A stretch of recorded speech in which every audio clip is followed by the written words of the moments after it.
నమస్కారం ETV news కి స్వాగతం. ముఖ్యాంశాలు. అమరావతి బృహత్తర ప్రణాళిక నోటిఫికేషన్ విడుదల. 9 నగరాలు ముఖ్య భవనాలను పేర్కొన్న సిఆర్డీఏ. జనవరి 31 వరకు అభ్యంతరాల స్వీకరణ. ఆరోగ్య రంగంలో సంస్కరణలకు ఏపీ సర్కార్ కసరత్తు. జనవరి నుంచి ఉచిత వైద్య పరీక్షలు నిర్వహించాలని అధికారులకు చంద్రబాబు ఆదేశం. తెలంగాణలో స్థానిక సంస్థల కోటా మండలి ఎన్నికలకు రేపు పోలింగ్. 4 జిల్లాల్లో 6 స్థానాలకు ఏర్పాట్లు పూర్తి. వెబ్కాస్టింగ్ ద్వారా పర్యవేక్షణ. ఎర్రవల్లిలో 4వ రోజు పరిడవిల్లిన ఆధ్యాత్మిక శోభ. అయిత చండీ యాగానికి హాజరైన ప్రముఖులు, తండోపతండాలుగా తరలివచ్చిన భక్తులు. చాప కింద నీరులా భారత యువతకు వల వేస్తున్న ఐఎస్ సంస్థ. నాగపూర్ విమానాశ్రయంలో 3 హైదరాబాద్ యువకుల అరెస్టు. తెలంగాణలో మరో 5 రోజులు శీతల గాలులు. అప్రమత్తంగా ఉండాలని వాతావరణ శాఖ సూచన. విశాఖ మన్యాన్ని వణికిస్తున్న చలి. పాక్తో మోదీ దౌత్యంపై వెల్లువెత్తిన ప్రశంసలు. వాజ్పేయి స్ఫూర్తి కొనసాగిస్తున్నారన్న అడ్వాణీ. ప్రధాని వైఖరిపై విమర్శలు గుప్పించిన కాంగ్రెస్.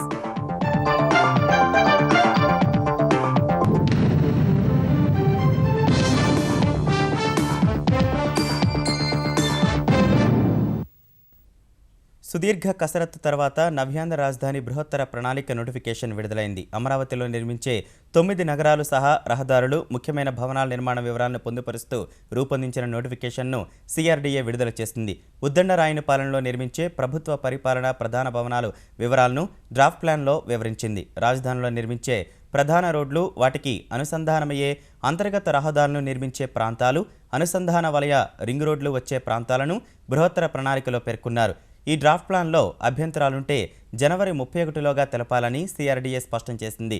బృహత్ ప్రణాళిక శుక్రవారమే విడుదల కావాల్సి ఉన్నప్పటికీ కొన్ని మార్పులు చేయాల్సి వచ్చినందున ఆంధ్రప్రదేశ్ ప్రభుత్వ సూచన మేరకు సింగపూర్కు చెందిన సుర్బానా సంస్థ తుది మెరుగులు దిద్దగా సిఆర్డీఏ నోటిఫికేషన్ విడుదల చేసింది. ఈ నోటిఫికేషన్ను సిఆర్డీఏ వెబ్సైట్, కార్యాలయాలు సహా కృష్ణా, గుంటూరు కలెక్టరేట్లలో అందుబాటులో ఉంచనున్నారు. బృహత్ ప్రణాళికపై అభ్యంతరాలు పూర్తయిన తర్వాత రైతులకు ప్లాట్ల కేటాయింపుపై తుది నిర్ణయం తీసుకుంటారు. జూన్లోపు 6 లక్షల చదరపు అడుగుల భవన నిర్మాణం పూర్తి చేసి ఆంధ్రప్రదేశ్ సచివాలయం మొత్తాన్ని విజయవాడ తరలిస్తామని ముఖ్యమంత్రి చంద్రబాబు మరోసారి స్పష్టం చేశారు. ఈ మేరకు శాఖాధిపతులంతా విజయవాడ తరలివచ్చేందుకు ఏర్పాట్లు చేసుకోవాలని సీఎం సూచించారు. జన్మభూమి మా ఊరి కార్యక్రమంపై అధికారులతో వీడియో కాన్ఫరెన్స్ నిర్వహించిన ముఖ్యమంత్రి ప్రాథమిక ఆరోగ్య కేంద్రం నుంచి జిల్లా ఆసుపత్రి వరకు అన్ని రకాల వైద్య పరీక్షలను ఉచితంగా అందిస్తామని తెలిపారు. వైద్య ఆరోగ్య శాఖలో చేపట్టే సంస్కరణలకు అనుగుణంగా అధికార యంత్రాంగం పనితీరు మార్చుకోవాలని ముఖ్యమంత్రి చంద్రబాబు ఆదేశించారు. విజయవాడ నుంచి వీడియో కాన్ఫరెన్స్ ద్వారా వివిధ అంశాలపై సమీక్ష నిర్వహించిన ఆయన సర్కారీ ఆసుపత్రుల్లో వైద్య పరికరాల నిర్వహణ, పొరుగు సేవలకు అప్పగించడంతో పాటు కొన్ని రకాల సేవలను, వైద్యులను ఆ ప్రాతిపదికనే నియమించుకునేలా ఆదేశాలు జారీ చేస్తున్నట్టు ప్రకటించారు. జనవరి 2వ వారంలో ఎన్టీఆర్ వైద్య సేవ కార్డులను పంపిణీ చేస్తామని, జనవరి 1 నుంచి ఉచిత వైద్య సేవలు ప్రారంభించాలని నిర్దేశించారు. జన్మభూమి మా ఊరు కార్యక్రమంలో భాగంగా ఆరోగ్య సంరక్షణపై ప్రజల్లో అవగాహన కల్పించాలని స్పష్టం చేశారు. గర్భిణులకు ప్రభుత్వ ఆసుపత్రుల్లో ప్రసవం అయిన తర్వాత బిడ్డతో సహా ఉచితంగానే ఇంటికి పంపించే ఏర్పాట్లు చేస్తున్నామన్నారు. ఆంధ్రప్రదేశ్లో తాగునీటి ఇబ్బంది తలెత్తకుండా చూడాలని సూచించారు. ఫ్లోరైడ్ సమస్య ఉన్న 329 ప్రాంతాల్లో జనవరి నాటికి మంచినీటి సరఫరా చేస్తామన్నారు. జనవరి 11 వరకు నిర్వహించే జన్మభూమి మా ఊరు కార్యక్రమంలో స్మార్ట్ విలేజ్, వార్డు కార్యక్రమం కింద బాగా పనిచేసిన వారికి అవార్డులు కూడా ఇస్తామని తెలిపారు. 100% ఆస్పత్రి ప్రసవాలు, చదువును మధ్యలోనే మానేసేవారి సంఖ్యను 0కు తేవటం, మాతా శిశు మరణాల నియంత్రణ, మరుగుదొడ్ల నిర్మాణం, కాల్మనీ వంటి వ్యవహారాలను అదుపులోకి తేవటం, గ్రామీణ ప్రాంతాల్లో నర్సరీల నిర్వహణ, పంచాయతీలో ఫిర్యాదుల స్వీకరణ లాంటి అంశాలపై దృష్టి సారించి మెరుగైన ఫలితాల్ని సాధించాలని ముఖ్యమంత్రి దిశానిర్దేశం చేశారు. పెన్షన్లు కానీ, రేషన్ కార్డ్స్ కానీ, ఇళ్లకు సంబంధించినటువంటి విషయం కానీ, త్రాగునీరు కానీ, సాగునీరు కానీ, ప్రాథమిక విద్యకు సంబంధించినటువంటి అంశం కానీ, రోడ్లు మరమ్మతులు కానీ, రోడ్ల నిర్మాణం కానీ, ఇవన్నీ కూడా మొత్తం 20 రకాల అంశాలకు సంబంధించినటువంటి సేవలు ప్రజలకు ఏ విధంగా అందజేస్తున్నాము, సంతృప్తికరంగా ఉన్నాయా లేదా, లేకపోతే లోపాలు ఏమిటి సరి చేసుకుని మంచి సేవలు, మెరుగైనటువంటి సేవలు అందించాలని చెప్పేసి ముఖ్యమంత్రి గారు ఆదేశించడం జరిగింది. సంక్రాంతికి రెయిన్ గన్స్ సహా వ్యవసాయ ఉత్పత్తుల ప్రదర్శన ఏర్పాటు చేయాలని, జన్మభూమి మా ఊరు కార్యక్రమంలో పశువైద్య శిబిరాలను నిర్వహించాలని స్పష్టం చేశారు. ఈసారి కూడా సంక్రాంతికి చంద్రన్న కానుకని ఇస్తామని సీఎం చంద్రబాబు తెలిపారు. అమరావతికి లభిస్తున్న ఆదరణను, బ్రాండ్ ఇమేజ్ను దెబ్బతీసేందుకు వైకాపా కుట్ర పన్నుతోందని ఆంధ్రప్రదేశ్ వ్యవసాయ శాఖ మంత్రి ప్రత్తిపాటి పుల్లారావు ఆరోపించారు. పలు విదేశీ కంపెనీలు నవ్యాంధ్రలో పెట్టుబడులు పెట్టేందుకు ఆసక్తి చూపుతున్న వేళ వారిని తప్పుదోవ పట్టించే ప్రచారం చేస్తున్నారని మండిపడ్డారు. జగన్మోహన్ రెడ్డికి ధనదాహం, కుర్చీ దాహం తప్ప మరొకటి కనపడటం లేదు. తన అధికారం కోసం అభివృద్ధిని అడ్డుకోవాలి. చంద్రబాబు నాయుడు నాయకత్వంలో ఏ అభివృద్ధి జరగడానికి వీలు లేదు. ఏ ప్రాంతానికి వెళితే ఆ ప్రాంతాన్ని రెచ్చగొట్టేటువంటి విధంగా మాట్లాడుతా ఉన్నాడు. ఈ రోజు రాష్ట్రంలో జరుగుతున్నటువంటి పరిణామాలు, అసెంబ్లీలో అతను ప్రవర్తించినటువంటి తీరు కావచ్చు, ప్రజలు అన్ని గమనిస్తా ఉన్నారు. సమయం వచ్చినప్పుడు, ప్రజల చేతుల్లోకి ఆయుధం వచ్చినప్పుడు ఆ ఆయుధం ద్వారానే వైకాపాకి బుద్ధి చెప్పబోతారు. తెలంగాణలోని 4 జిల్లాల్లో 6 స్థానాలకు స్థానిక సంస్థల కోటా మండలి ఎన్నికల పోలింగ్ రేపు జరగనుంది. ఈ మేరకు ఎన్నికల సంఘం ఏర్పాట్లు పూర్తి చేసింది. ఉదయం 8 నుంచి సాయంత్రం 4 గంటల వరకు పోలింగ్ జరగనుంది. రంగారెడ్డి, మహబూబ్నగర్, నల్గొండ, ఖమ్మం జిల్లాల్లోని 6 స్థానాలకు 19 మంది అభ్యర్థులు పోటీ పడుతుండగా 3,869 మంది స్థానిక సంస్థల ప్రజాప్రతినిధులు ఓటు హక్కు వినియోగించుకోనున్నారు. 4 జిల్లాల్లోని రెవెన్యూ డివిజన్ ప్రధాన కేంద్రాల్లో మాత్రమే పోలింగ్ జరుగుతుందని ప్రధాన ఎన్నికల అధికారి భన్వర్లాల్ స్పష్టం చేశారు. వెబ్కాస్టింగ్తో పాటు పటిష్టమైన భద్రతా ఏర్పాట్లు చేసినట్లు ఆయన వివరించారు. క్యాంపు రాజకీయాల గురించి విచారణ జరపగా ఎక్కడా బలవంతంగా తీసుకెళ్లినట్లు తమ దృష్టికి రాలేదని భన్వర్లాల్ చెప్పారు. అభ్యర్థికి ఒక ఆప్షన్ మాత్రమే ఇస్తే ఆ ఆప్షన్ మళ్ళీ ఇంకా ఒక అభ్యర్థికి ఇవ్వడానికి హక్కు ఉండదు. నోటాకి ఒక్కసారి ఆప్షన్ ఫస్ట్ ఇచ్చేస్తే ఏ కేండిడేట్ కి ఆ ఓటు రాదు, అంకెలు రాయాలి. రెండోది, ఒకే కేండిడేట్ కి 2 ఆప్షన్స్ ఇవ్వకూడదు. కొంతమంది మాకు చదవడం రాదు కాబట్టి మాకు కంపెనీని అలౌ చేయాలి ఓటింగ్ కంపార్ట్మెంట్ లో. సో దానికి 145 మంది అభ్యర్థులకి కంపెనీని అలౌ చేయడం కూడా జరిగింది. ముఖ్యమంత్రి కేసీఆర్ నిర్వహిస్తున్న అయుత చండీ మహాయాగానికి వస్తున్న భక్తులతో ఎర్రవల్లి వరుసగా 4వ రోజు జనసంద్రమైంది. వేలాది వాహనాల్లో భక్తులు తరలిరాగా ఋత్విజులు, పండితుల వేదఘోషతో ఆ ప్రాంతంలో ఆధ్యాత్మిక శోభ వెల్లివిరిసింది. ముఖ్యమంత్రి కేసీఆర్ దంపతులు అమ్మవారి సేవలో తరించగా గవర్నర్ నరసింహన్ దంపతులు, తమిళనాడు గవర్నర్ రోసయ్య, సుప్రీంకోర్టు న్యాయమూర్తి జస్టిస్ ఎన్వి రమణ, ఎన్సీపీ అధినేత శరద్ పవార్ సహా పలువురు ప్రముఖులు తరలివచ్చారు. లోక కళ్యాణార్థం మెదక్ జిల్లా ఎర్రవల్లిలో ముఖ్యమంత్రి కేసీఆర్ నిర్వహిస్తున్న అయుత చండీ మహాయాగం 4వ రోజు వైభవోపేతంగా సాగింది. వేద పండితులు, ఋత్విజులు సహా యాగంలో పాల్గొన్న వారంతా ఎరుపు రంగు దుస్తులు ధరించారు. వేద మంత్రాల పారాయణ మధ్య యాగశాలకు చేరుకున్న కేసీఆర్ దంపతులు ముందుగా గురుపూజ నిర్వహించారు. అనంతరం గణపతి పూజ, సప్తద్రవ్య మృత్యుంజయ హోమం, ఏకాదశన్యాసపూర్వక చతుస్సహస్ర చండీ పారాయణం నిర్వహించారు. నవావరణ పూజ, మహాసౌరం, ఉక్త దేవతా జపములు, సుహారి, సుహాసిని, దంపతి పూజ, సర్పద్రవ్య మృత్యుంజయ హోమం జరిపారు.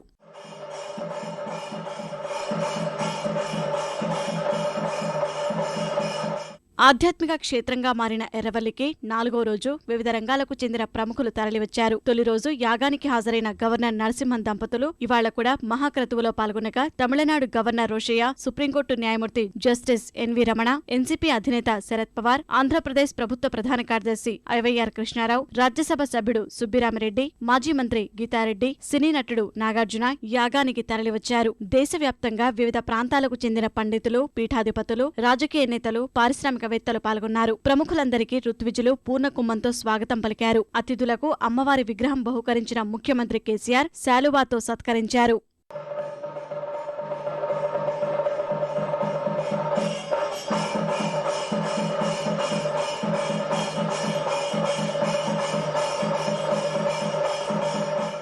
చండీయాగం సందర్భంగా మధ్యాహ్నం నుంచి ఆధ్యాత్మిక కార్యక్రమాలు నిర్వహించారు. ధార్మిక ప్రవచనాలు, కోటి నవాక్షరి జపం, అష్టావధాన సేవలు చేశారు. కుంకుమార్చనలు చేసిన మహిళలకు ముఖ్యమంత్రి స్వయంగా చీరలు పంపిణీ చేశారు.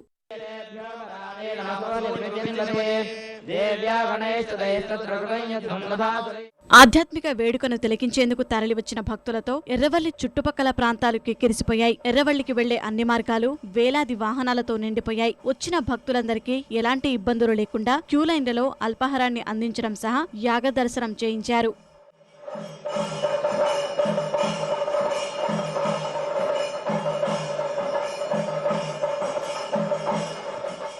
యాగంలో చివరి రోజైన రేపు కేసీఆర్ ధరించే పట్టు వస్త్రాలను శృంగేరి పీఠాధిపతి భారతీ తీర్థస్వామి పంపారు. రేపు చండీయాగ మహాస్తోత్రం పూర్ణాహుతి నిర్వహించనుండగా వాటిని ఆలకిస్తే సకల శుభాలు కలుగుతాయని యాగాన్ని పర్యవేక్షిస్తున్న పురాణం మహేశ్వర శర్మ తెలిపారు. ఏదావత సప్తశతి అనే పేరుగా వ్యవహరింపబడే 700 మంత్రాలతో కూడుకున్నటువంటి ఈ చండీ స్తోత్రాన్ని చాలా అద్భుతమైనదిగా వ్యాస భగవానుడు మార్కండేయ పురాణంలో గ్రథించినాడు. అటువంటి స్తోత్రాన్ని సుమారు 1100 మంది బ్రాహ్మణులు 10,000 సార్లు ఈ సప్తశతి పారాయణాన్ని చేసి రేపు సరిగ్గా ఈ మంత్రాలతో హోమాన్ని చేస్తారు. రేపు రాష్ట్రపతి ప్రణబ్ ముఖర్జీ, ఆంధ్రప్రదేశ్ ముఖ్యమంత్రి చంద్రబాబు సహా పలువురు ప్రముఖులు యాగానికి హాజరు కానుండగా నిర్వాహకులు కట్టుదిట్టమైన ఏర్పాట్లు చేశారు. ప్రజా సంక్షేమం కోసం కేంద్ర రాష్ట్ర ప్రభుత్వాలు పనిచేస్తున్నాయని కేంద్ర కార్మిక శాఖ మంత్రి బండారు దత్తాత్రేయ, తెలంగాణ ఐటీ పంచాయతీరాజ్ శాఖ మంత్రి కేటీఆర్ హైదరాబాద్లో వ్యాఖ్యానించారు. హైదరాబాద్ నెక్లెస్ రోడ్లోని పీపుల్స్ ప్లాజాలో జీహెచ్ఎంసీ ఏర్పాటు చేసిన మహిళా సాధికారిత సభకు హాజరైన దత్తాత్రేయ, తెలంగాణ మంత్రులు మహిళా స్వయం సహాయక బృందాలకు గ్యాస్ కనెక్షన్లు పంపిణీ చేశారు. పేద మధ్యతరగతి ప్రజల కోసం కేంద్రం ముద్రా బ్యాంకు ద్వారా రుణాలు ఇస్తోందన్న దత్తాత్రేయ, తెలంగాణ రాష్ట్రానికి 2,110 కోట్ల రూపాయల రుణాలను విడుదల చేస్తుందన్నారు. ముఖ్యమంత్రి కేసీఆర్ పేద ప్రజల అభ్యున్నతే లక్ష్యంగా పథకాలు రూపొందించి అమలు చేస్తున్నారని తెలంగాణ మంత్రి కేటీఆర్ స్పష్టం చేశారు. ఒక national vocational women university vocational training చేయడానికి 8 యూనివర్సిటీలు నేను పెట్టాలని నిర్ణయం చేసిన. రాష్ట్ర ప్రభుత్వం ముందుకొస్తే తెలంగాణలో ప్రత్యేకించి హైదరాబాద్ చుట్టుపక్కల ప్రాంతంలో ఆ మహిళా యూనివర్సిటీ మీకోసం ఒకటి తప్పకుండా పెడతామని నేను హృదయపూర్వకంగా మనం చేస్తా ఉన్నాను. కులంతో నిమిత్తం లేకుండా పేదవాళ్ళు ఎవరైనా సరే, ఎస్సీలు గాని, ఎస్టీలు గాని, బీసీలు గాని, మైనారిటీలు గాని 18 ఏళ్లు నిండిన ఆడబిడ్డ పెళ్లి చేసుకుంటే ఆ ఆడబిడ్డ పెళ్లి కోసం కళ్యాణ లక్ష్మి పేరుతో, షాదీ ముబారక్ పేరుతో 51,000 రూపాయలు ఆ పెళ్లికి ఖర్చులకు 15 రోజుల ముందే ఇస్తున్న ప్రభుత్వం తెలంగాణ ప్రభుత్వం మాత్రమే అని చెప్పి కూడా నేను మీకు గుర్తు చేస్తా ఉన్నా. తెలుగు రాష్ట్రాల్లో రైల్వే లైన్ల అభివృద్ధికి 15,000 కోట్ల రూపాయలు కేటాయించినట్లు రైల్వే శాఖ మంత్రి సురేష్ ప్రభు వెల్లడించారు. తిరుపతి షిరిడి ప్రత్యేక రైలును తిరుపతిలో ప్రారంభించిన ఆయన ఆంధ్రప్రదేశ్, తెలంగాణలో నూతన రైల్వే లైన్ల ఏర్పాటుకు చర్యలు చేపట్టినట్లు తెలిపారు. ఇందుకోసం తెలంగాణకు 8,000 కోట్లు, ఆంధ్రప్రదేశ్కు 7,000 కోట్లు కేటాయించినట్లు వివరించారు. ఆంధ్రప్రదేశ్తో కలిసి త్వరలోనే జాయింట్ వెంచర్ను ప్రారంభించనున్నట్లు మంత్రి తెలిపారు.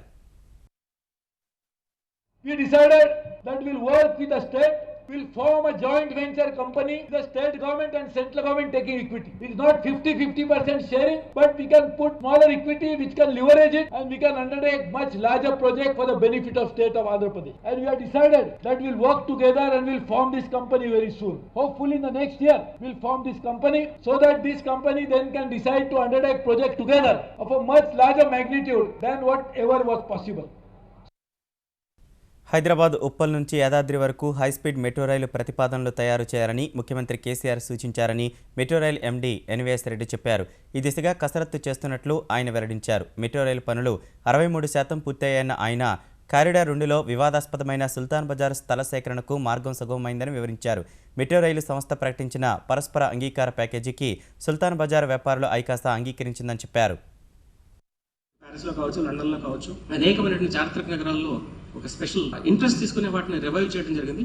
అదేవిధంగా సుల్తాన్ బజార్ని మేము వారిని అందరినీ ఒప్పించి దాన్ని అక్కడ బ్యూటిఫుల్ హాకర్స్ ప్యారడైజ్ చేస్తాము. ఎవరికి కూడా నష్టం కలగకుండా, ఎవరికైనా వారి జీవన విధానం కనుక దెబ్బతినేలాగా ఉంటే వారికి మేము ఆల్టర్నేట్ అకామిడేషన్ కూడా చేయడం కోసం పత్లేపల్లిలో ఒక మంచి కాంప్లెక్స్ కట్టడం జరిగింది. ఈ విధంగా ఓవరాల్గా చూసుకుంటే 63% ప్రోగ్రెస్ ఇంతవరకు మనం అచీవ్ చేయడం జరిగింది. ప్రాజెక్ట్ అనుకున్న దానికంటే కూడా శరవేగంగా సాగుతూ ఉంది. హైదరాబాద్ సుల్తాన్ బజార్ మీదుగా వెళ్లే మెట్రో రైలు మార్గాన్ని మార్చాలని భవన యజమానుల ఐకాసా మెట్రో రైలు భవన్ ముందు ఆందోళన నిర్వహించింది. మెట్రో ప్రత్యేక ప్యాకేజీకి ఒప్పుకున్నట్లు వచ్చిన వార్తలను ఖండించిన ఐకాసా నాయకులు మెట్రో ఎండీతో ఒప్పందం చేసుకోలేదని స్పష్టం చేశారు. గవర్నమెంట్ నుంచి కానీ ఇక్కడ ఈ మెట్రో భవన్ నుంచి కానీ మాకు ఎటువంటి పిలుపు రాలేదు. ఎవరు దానికి మేము అగ్రి కాలేదు. ఇప్పుడు 54 మెంబర్స్ ఓనర్స్ ఉన్నారు. ఓనర్స్ అంతా ఇక్కడనే ఉంది. ఇప్పుడు మా దగ్గర ఎవరు కూడా వచ్చి ఇక్కడ మెట్రోని అప్రోచ్ చేయలేదు. ఎందుకంటే మా బతుకుతేరు సుల్తాన్ బజార్లో ఉన్నది కాబట్టి చాలా చిన్న మార్కెట్ అది. గతంలో కేసీఆర్ కూడా మాకు మాట ఇచ్చిండు, ఈ మార్కెట్ నిజంగానే చాలా హెరిటేజ్ మార్కెట్, దీనికి చాలా ప్రాబ్లం అవుతుంది అని చెప్పి రూట్ చేంజ్ చేస్తూ బాటా నుంచి ఉమెన్స్ కాలేజ్ నుంచి ఈ సేవ నుంచి తీసుకుపోతా అని మాట ఇచ్చిండు. హైదరాబాద్ మహానగర పాలక సంస్థ ఎన్నికల్లో తెరాస 100 స్థానాలు గెలుస్తుందని తెలంగాణ హోం కార్మిక శాఖ మంత్రి నాయని నరసింహారెడ్డి ఆశాభావం వ్యక్తం చేశారు. హైదరాబాద్ కవాడిగూడలో వివిధ పార్టీల నాయకులను తెరాసలోకి ఆహ్వానించిన ఆయన జేహెచ్ఎంసీ ఎన్నికలు సంక్రాంతి సెలవుల్లో నిర్వహిస్తారనే ఊహాగానాలను నమ్మవద్దని సూచించారు.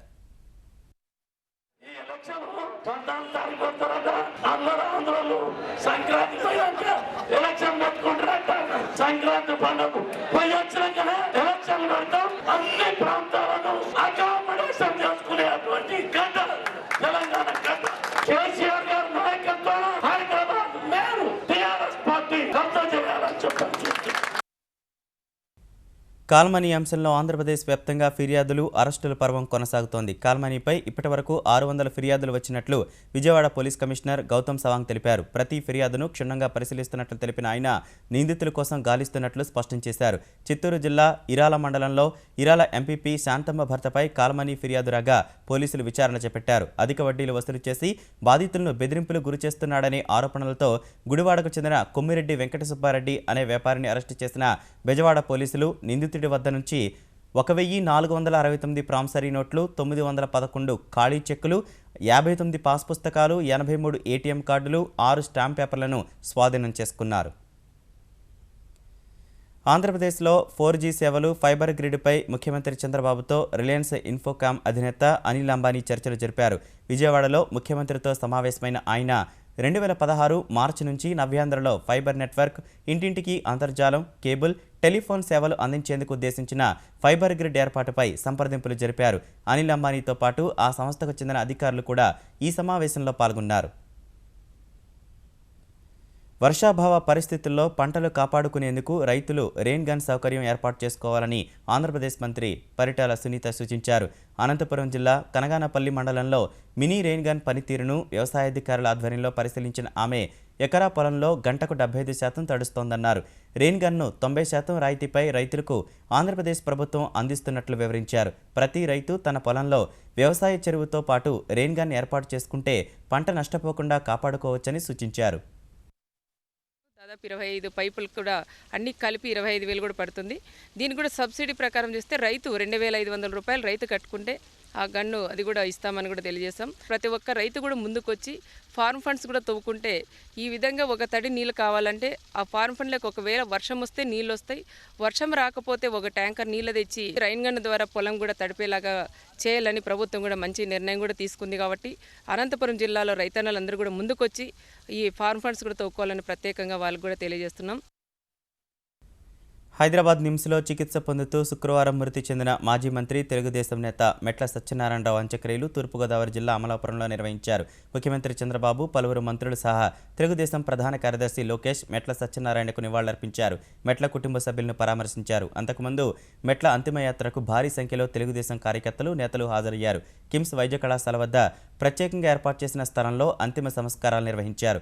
మెట్ల మృతికి సంతాపంగా కోనసీమ వ్యాప్తంగా దుకాణాలు మూసివేయగా ఆయన ఆశయాల సాధన కోసం తెలుగుదేశం పనిచేస్తుందని చంద్రబాబు తెలిపారు. కానీ ఆయనకంటూ తన యొక్క ప్రత్యేకత, కొన్ని ఆశయాల కోసం పనిచేశారు. అలాంటి వ్యక్తి మరణం పట్ల నా ప్రగాఢ సానుభూతి తెలియజేసుకుంటూ ఆయన ఏ ఆశయాల కోసం అయితే పనిచేశారో ఆ ఆశయాల కోసం నిరంతరం తెలుగుదేశం పార్టీ పనిచేస్తుంది. తెలుగు రాష్ట్రాల్లో చలిపులి విజృంభిస్తోంది. గత 2 రోజులుగా అనేక ప్రాంతాల్లో రాత్రి ఉష్ణోగ్రతలు భారీగా పడిపోగా శీతల గాలులు వణికిస్తున్నాయి. మరో 5 రోజుల పాటు ఈ గాలులు వీస్తాయని హైదరాబాద్ వాతావరణ శాఖ అంచనా వేసింది. కొన్ని జిల్లాల్లో అతి శీతల గాలులు వీచే ప్రమాదం ఉందని ప్రజలంతా అప్రమత్తంగా ఉండాలని కోరింది. తెలంగాణలోని ఆదిలాబాద్లో 7.7 డిగ్రీల అత్యల్ప ఉష్ణోగ్రత నమోదు కాగా ఆంధ్రప్రదేశ్ విశాఖ ఏజెన్సీలో 8 డిగ్రీలకు పడిపోయింది. లంబసింగి, పాడేరులో 8, చింతపల్లిలో 10 డిగ్రీల అత్యల్ప ఉష్ణోగ్రత నమోదు కాగా కరీంనగర్ 11, మెదక్ 12.5, నిజామాబాద్ 13.5, రంగారెడ్డిలో 14 డిగ్రీలు రికార్డయ్యాయి. చాలా ప్రాంతాల్లో ఉదయం 8 గంటల వరకు, రాత్రి 9 గంటల తర్వాత రహదారులు, వీధులు నిర్మానుష్యంగా కనిపిస్తున్నాయి. హిందూకుష్ పర్వత శ్రేణిలో సంభవించిన భూకంపం దక్షిణాసియా దేశాల ప్రజలను భయభ్రాంతులకు గురిచేసింది. ఈ ప్రకంపనల కారణంగా పాకిస్తాన్, ఆఫ్ఘనిస్తాన్లో 100 మందికి పైగా గాయపడ్డారు. శుక్రవారం అర్ధరాత్రి సమయంలో సంభవించిన ఈ భూకంప తీవ్రత 6.9గా నమోదైంది. పాకిస్తాన్లోని పెషావర్లో బయటకు పరుగులు తీసే క్రమంలో 89 మంది గాయపడినట్లు స్థానిక అధికారులు తెలిపారు. ఎలాంటి ప్రాణ, ఆస్తి నష్టం జరగలేదని పేర్కొన్నారు. ఆఫ్ఘనిస్తాన్లోని పాక్ సరిహద్దుల్లో 17 మంది గాయపడినట్లు ఆ దేశ అధికారులు తెలిపారు. భారత్లోని పంజాబ్, హర్యానా, ఢిల్లీ సహా ఉత్తరాదిలోని పలు ప్రాంతాల్లో భూప్రకంపనలు రాగా ప్రజలు బయటకు పరుగులు తీశారు. సరికొత్త దౌత్యనీతిలో భాగంగా ప్రధాని మోదీ పాకిస్తాన్లో ఆకస్మికంగా పర్యటించడంపై కాంగ్రెస్ పార్టీ మినహా దేశ విదేశాల నుంచి సానుకూల స్పందన వ్యక్తమవుతోంది. మోదీ, నవాజ్ షరీఫ్ కలయిక 2 దేశాల మధ్య సత్సంబంధాలు మెరుగుపడటానికి మార్గం సుగమం చేస్తుందని ఐరాస ప్రధాన కార్యదర్శి బాన్ కీ మూన్, అమెరికా అధికార ప్రతినిధి జాన్ కిర్బీ చైనా ప్రభుత్వం ప్రకటించాయి. అమెరికా పత్రికలు, ఛానళ్లు మోదీని ఆకాశానికెత్తేశాయి. పాకిస్తాన్లోని రాజకీయ పక్షాలన్నీ ప్రధాని మోదీ పర్యటనను స్వాగతించాయి. ప్రధానులు తరచూ భేటీ కావడమే అన్ని సమస్యలకు ఏకైక పరిష్కారమని పీపీపీ చైర్మన్ బిలావల్ భుట్టో ట్విట్టర్లో పేర్కొన్నారు. 2 దేశాల మధ్య శాంతి, సుస్థిరత ఏర్పడుతుందని పాకిస్తాన్ రక్షణ మంత్రి ఖ్వాజా విశ్వాసం వ్యక్తం చేశారు. భారతీయ జనతా పార్టీకి చెందిన పలువురు ముఖ్యమంత్రులు, సీనియర్ నేతలు మోదీ పాక్ పర్యటనను స్వాగతించారు. కాంగ్రెస్ మాత్రం విమర్శలు గుప్పించింది. मैं चाहूंगा कि जो प्रयत्न वाजपेयी जी ने शुरू किया, उस वाजपेयी जी के प्रयत्न को आगे बढ़ाते हुए आज के भी मोदी जी हैं भारत और पाकिस्तान के संबंधों को दृढ़ता के साथ आगे बढ़ाने में योगदान दे। इन दोनों देशों के बीच में जो विगत दिनों में आतंकवाद के लिए कुछ आउटफिट्स बन गए, उनसे भी मुक्ति मिल जाए सबको। मैं आज की स्थिति को देख करके संतोष प्रकट करता हूं। That's not only in his Pakistan policy. I think flip-flop is could be a nickname for NDA government. I mean, they do flip-flops every day. Some people even suggest that all this is happening so that we can start playing cricket with Pakistan again. My God, if that's the case, then we are paying a heavy price for cricket. ప్రపంచ దేశాలకు సవాలు విసురుతున్న is ఉగ్రవాద సంస్థల వల నుంచి యువతను రక్షించేందుకు హైదరాబాద్ పోలీసులు గట్టి చర్యలు చేపడుతున్నారు. తాజాగా ఉగ్రవాద సంస్థలో చేరేందుకు వెళ్తున్న ముగ్గురిని మహారాష్ట్ర ఏటీఎస్ పోలీసుల ద్వారా అడ్డుకున్నారు. హైదరాబాద్ పాత బస్తీకి చెందిన అబ్దుల్ వాసిం, ఒమర్ హసీన్ ఫారూకీ, మజహసన్ ఫారూక్లు ఐఎస్ ఉగ్రవాద సంస్థలో చేరేందుకు గురువారం ఇంటి నుంచి పారిపోయారు. గతంలో కూడా వారిలో 2 పారిపోగా హైదరాబాద్ పోలీసులు కోల్కతా విమానాశ్రయంలో అదుపులోకి తీసుకొచ్చారు. వారికి కౌన్సిలింగ్ ఇచ్చి తల్లిదండ్రులకు అప్పగించారు. గురువారం ఆ 2తో పాటు మరో యువకుడు ఇంట్లో నుంచి పారిపోగా తల్లిదండ్రులు పోలీసుల దృష్టికి తెచ్చారు. సెల్ ఫోన్ సిగ్నల్స్ ఆధారంగా మహారాష్ట్ర వెళ్లినట్లు తెలుసుకున్న హైదరాబాద్ పోలీసులు ఆ రాష్ట్ర పోలీసులకు సమాచారం అందించారు. అప్రమత్తమైన మహారాష్ట్ర ఏటీఎస్ శ్రీనగర్ విమానం ఎక్కేందుకు సిద్ధమైన ముగ్గురిని నాగపూర్ విమానాశ్రయంలో అదుపులోకి తీసుకున్నారు. హైదరాబాద్ నుంచి వెళ్లిన స్పెషల్ బ్రాంచ్ పోలీసులు ఆ ముగ్గురిని ఆధీనంలోకి తీసుకున్నారు. వారు ఎలా ఆకర్షితులయ్యారనే కోణంలో దర్యాప్తు చేస్తున్నారు. సాంకేతిక అద్భుతాలతో ప్రపంచాన్ని ఆకర్షిస్తున్న దుబాయ్లో ప్రపంచంలోనే అతిపెద్ద విద్యుత్ దీపాల ఉద్యానవనం అందుబాటులోకి వచ్చింది. ఈ తోటలో షేక్ జాయద్ గ్రాండ్ మాస్క్ను 9000 పింగాణీ కప్పులు, ప్లేట్లు మరియు స్పూన్లతో నిర్మించారు. 3,30,000 సీసాలలో రంగు ద్రవాలను నింపి 12 మీటర్ల ఎత్తున బుర్జ్ ఖలీఫా నమూనా రూపొందించారు. కాంతిరీనుతున్న ఈ విద్యుత్ దీపాల తోటను చూసేందుకు సందర్శకులు ఎగబడుతున్నారు.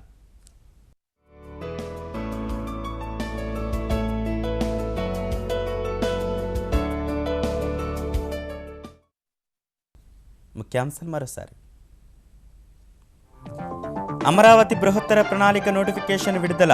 9 నగరాలు, ముఖ్య భవనాలను పేర్కొన్న సిఆర్డీఏ. జనవరి 31 వరకు అభ్యంతరాల స్వీకరణ. ఆరోగ్య రంగంలో సంస్కరణలకు ఏపీ సర్కార్ కసరత్తు. జనవరి నుంచి ఉచిత వైద్య పరీక్షలు నిర్వహించాలని అధికారులకు చంద్రబాబు ఆదేశం. తెలంగాణలో స్థానిక సంస్థల కోటా మండలి ఎన్నికలకు రేపు పోలింగ్. 4 జిల్లాల్లో 6 స్థానాలకు ఏర్పాట్లు పూర్తి. వెబ్కాస్టింగ్ ద్వారా పర్యవేక్షణ. ఎర్రవల్లిలో 4వ రోజు పరిడవిల్లిన ఆధ్యాత్మిక శోభ. ఐతచండీ యాగానికి హాజరైన ప్రముఖులు, తండోపతండాలుగా తరలివచ్చిన భక్తులు. చాప కింద నీరులా భారత యువతకు వలవేస్తున్న ఐఎస్ సంస్థ. నాగపూర్ విమానాశ్రయంలో 3 హైదరాబాద్ యువకుల అరెస్టు. తెలంగాణలో మరో 5 రోజులు శీతల గాలులు. అప్రమత్తంగా ఉండాలని వాతావరణ శాఖ సూచన. విశాఖ మన్యాన్ని వణికిస్తున్న చలి. పాక్తో మోదీ దౌత్యంపై వెల్లువెత్తిన ప్రశంసలు. వాజ్పేయి స్ఫూర్తి కొనసాగిస్తున్నారన్న అద్వానీ. ప్రధాని వైఖరిపై విమర్శలు గుప్పించిన కాంగ్రెస్.